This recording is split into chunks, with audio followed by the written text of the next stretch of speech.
અમદાવાદના ધોળકામાં સાઈ એવન્યુની બાજુમાં આવેલી હાઈટેક ઇમેજિંગ સેન્ટરમાં છોકરીની છેડતી કરવાના બનાવ બાદ સ્થાનિક રહીશોના ટોળા એકઠા થયા હતા।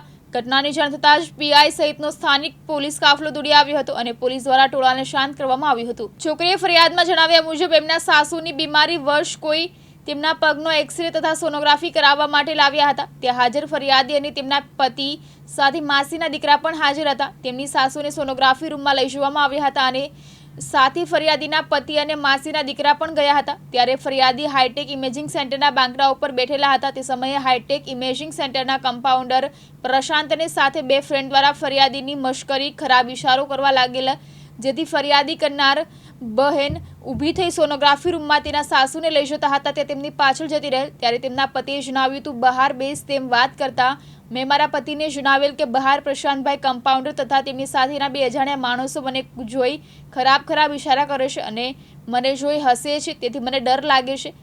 तेम मैं वात पण करता मारा पतिए मने कहेलुं के तू घरे जती रहे, हूँ सोनोग्राफी करावीने घरे आવું છું તેમ કહેતા ફરિયાદી ઘરે જતી રહેલ હતા। ધોળકા ટાઉન પોલીસે ફરિયાદ મુજબ આરોપીને પકડીને આગળની કાર્યવાહી હાથ ધરી છે। સ્થાનિક રહીશો દ્વારા એવા પણ આક્ષેપો થઈ રહ્યા છે કે સાંજે 7 વાગે ડોક્ટર સાહેબ ઘરે રવાના થઈ ગયા બાદ અને રવિવારે હાઈટેક ઇમેજિંગ સેન્ટરમાં દારૂની મહેફિલો અને છોકરીઓ બોલાવી ગોરખ ધંધા થતા હોય છે। ધોળકા ટાઉન પોલીસ માટે આ એક તપાસનો વિષય છે। Dholka town police CCTV footage check કરે તો આખું કારસ્તાન બહાર આવે એમ છે। ગોહિલ સોહેલ કુમાર, દિવ્યાંગ ન્યૂઝ, અમદાવાદ।